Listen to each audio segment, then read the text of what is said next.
Hola, muy buen día mis hermanos.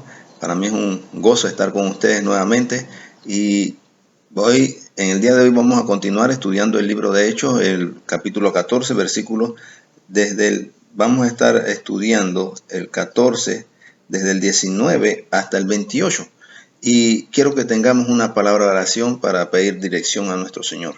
Oremos. Señor, gracias por este día, Padre Santo.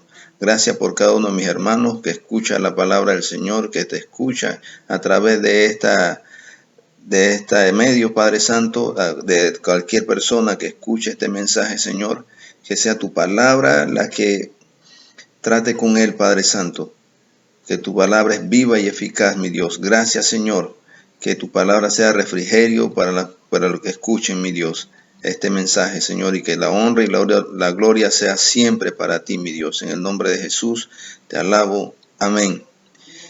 En los capítulos, en los pasajes anteriores, hemos estado hablando de este viaje de Pablo y de Bernabé.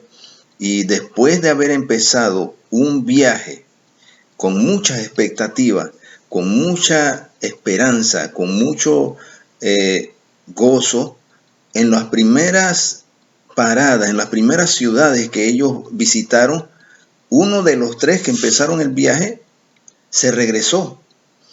Este era Juan Marcos. Después las personas, los otros judíos empezaron a inventar cosas sobre ellos. Después de haber escuchado el mensaje, empezaron a blasfemar, empezaron a inventar cosas del mensaje que ellos llevaban y de dónde venían y de cómo eran ellos. Y empezaron a inventarlo y trataron de confundir a las personas, a los demás, y llegaron al punto de perseguirlos y de tratar de apedrearlos. Después son perseguidos, después sanan a un cojo y son confundidos con dioses paganos.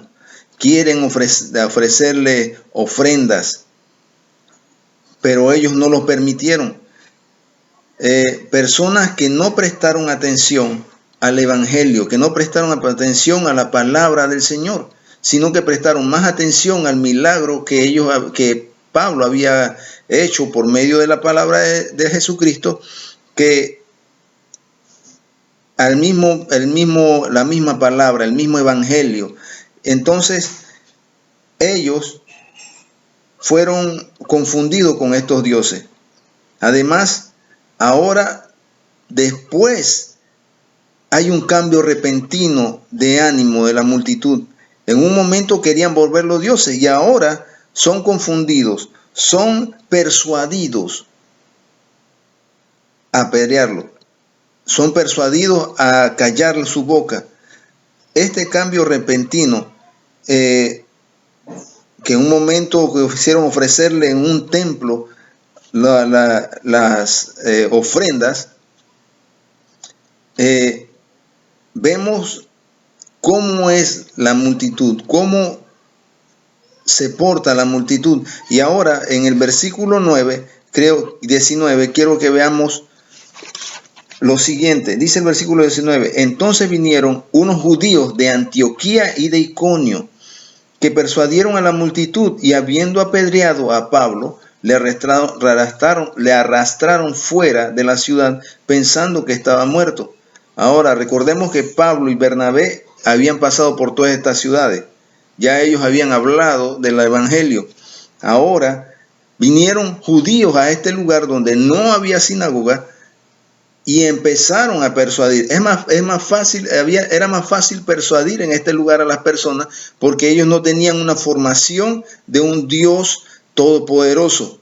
No había una formación de un Dios que lo había creado todo. No tenían la formación de los otros lugares donde había sinagoga y se hablaba de la ley. En este lugar no había sinagoga. Ahora, ellos fueron persuadidos. Ellos creían en lo que veían. Creían en los dioses que cualquiera persona podía traer. Entonces, estos, en el 19, dice: vinieron unos judíos de Antioquía que persuadieron a la multitud y habiendo apedreado a Pablo. Pablo pasó de ser alguien que consentía apedrear a alguien a ser apedreado. Ahora, ¿qué es lo que se habla de apedreamiento? Cuando en el Antiguo Testamento se habla de apedreamiento, dice que entre los hebreos el condenado era generalmente apedreado. Se usaba en aquellos delitos que eran castigados con la pena de muerte. Entre los que merecían esta cruel pena estaban la idolatría, la blasfemia, el quebrantamiento del sábado, la hechicería, el falso ejercicio de la misión profética y el inducir al pueblo a la idolatría, la apropiación de un objeto sagrado, la desobediencia obstinada y varias clases de impureza. El lugar del apedreamiento o lapidación estaba en las afueras del campamento de la ciudad. El criminal era invitado a confesar su pecado y a continuación uno de los testigos arrojaba una piedra grande sobre el pecho del culpable, y si este golpe no era suficiente para darle muerte, intervenían los demás testigos, y si esto no era aún suficiente, entonces arremetían todos los espectadores. Imagínense, el castigo no era para Pablo, no tenía que ser para Pablo, estaba siendo castigado erróneamente. Según ellos, Pablo estaba hablando en blasfemia. Entonces, dice el versículo, quiero que sigamos. Pablo había pasado de ser una persona que consentía apedrear en ser apedreado. Pensaron que estaba muerto. Y el versículo 20 dice, pero rodeándole los discípulos, se levantó y entró a la ciudad y al día siguiente salió con Bernabé para Derbe. Los discípulos se reunieron alrededor a orar o a llorar por él. Pero vemos que Pablo se levantó y empezó a dar falsos testimonios. No, él no empezó a quejarse, él no empezó a renegar por la fe, él no empezó a renegar por lo que le había pasado, ni por esa gente que lo había apedreado a pesar de que él había ido a llevarle buenas nuevas. No. Él se levantó, entró a la ciudad y al día siguiente salió con Bernabé para Derbe, a la siguiente ciudad. Cualquier otra persona, cualquier otro de nosotros hubiera salido huyendo de ese lugar, hubiera pedido vacaciones, hubiera pedido licencia para no seguir predicando, hubiera inventado cualquier excusa para no seguir. Pero Pablo siguió adelante. Y después de anunciar el evangelio a aquella ciudad y hacer muchos discípulos, volvieron a Listra, a Iconio y Antioquía, confirmando los ánimos de los discípulos, exhortándoles a que permaneciesen en la fe y diciéndoles, es necesario que a través de muchas tribulaciones entremos en el reino de Dios. No solo fue apedreado, no solo fue castigado e inventaron cosas, sino que además de esto, él fue a las ciudades, fue a Derbe, habló del evangelio, fundó grupos donde se hablaba de la palabra del Señor y confirmó los ánimos de los discípulos. Confirmó a que permaneciese en la fe y no le dio una falsa esperanza. No le dio esperanza fundamentadas en cosas vanas, diciéndoles que iban a tener una mejor vida, diciéndoles que iban a tener muchas cosas que Dios le iba a dar, sino que les dijo en el versículo 22, es necesario que a través de muchas tribulaciones entremos en el reino de Dios. Y constituyeron ancianos en cada iglesia, habiendo orado con ayunos, y encomendaron al Señor en quien habían creído. Esto es la labor de un padre, es la labor de un profeta, es la labor de una persona que estaba cimentado en los caminos del Señor. Dice que en los siguientes versículos, pasando luego por Pisidia, vinieron a Panfilia, y habiendo predicado la palabra en Perge, descendieron a Talía. De allí navegaron a Antioquía, desde donde habían sido encomendados a la gracia de Dios para la obra que habían cumplido. Este fue el término de este viaje. Un viaje que muchos podemos llamar desastroso, en que muchos podemos llamar un viaje de pesadilla, en que hubiéramos escrito en estos días se hubiera hecho una película como el viaje desastroso, como el viaje fatal.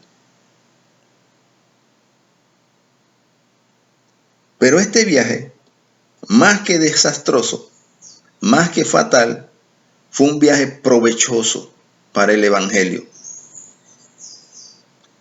En el versículo 27 dice, y habiendo llegado y reunido a la iglesia, refirieron cuán grandes cosas había hecho Dios con ellos, y habían abierto la puerta de la fe a los gentiles, y quedaron allí mucho tiempo con los discípulos.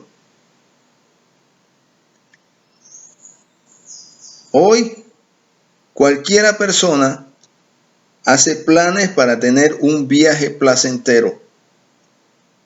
Cuando vamos a hablar de Cristo a otras personas, muchas veces nos detenemos y no lo hacemos por pensar qué dirán de nosotros, ni cómo me van a mirar ahora. Pablo nos enseña, el Señor nos enseña por medio de Pablo, que escribió en Hechos lo que había de pasar, lo que teníamos que sufrir. Es necesario, hermanos, que hablemos la palabra del Señor. Vamos a pasar por dificultad, vamos a pasar por negaciones, vamos a pasar porque blasfemen, porque hablen mal de nosotros, porque hablen cosas que no son de nosotros, inventen cosas que son mentiras de nosotros. Pero nuestra fe tiene que estar cimentada en el sacrificio que hizo el Señor por su vida, en el sacrificio que hizo Dios por su vida. Pablo dijo, para mí el vivir es Cristo y el morir es ganancia. Dijo también, es necesario, y como lo dice en el versículo 22, que a través de muchas tribulaciones entremos en el reino de Dios. No dice a través de muchas bendiciones, cuando sea muy prosperado, entre en el reino de Dios. Es porque estoy en el reino de Dios. El tener cosas no está mal. Lo que está mal es poner el corazón, poner toda su confianza en las cosas materiales. Ponga su confianza en el Señor. Ponga su confianza en el sacrificio que hizo Jesucristo por usted, que Él es un Dios vivo, que Él es el que provee, que Él es el merecedor de toda gloria y de toda honra, que Él es el merecedor de su honra, y que donde quiera que usted esté, ponga a Jesucristo, ponga a Dios por delante y se mire a sí mismo. ¿Está bien lo que estoy haciendo? ¿Está bien la decisión que he tomado? Hermano, en esta mañana, ponga su vida en Jesucristo. Autoexamínese nuevamente. Mírese y diga, ¿estoy haciendo lo que el Señor quiere? ¿Estoy padeciendo por el Evangelio? Vaya otra vez donde esa persona que le dijo, no quiero escuchar del Evangelio. Sea amigo de él. Háblele poco a poco. El Evangelio, la palabra del Señor va a ser la que redarguye a la persona. Usted no tiene que hacer más nada, sino la palabra del Señor es suficiente para convertir a la persona. Dios me los bendiga, hermano.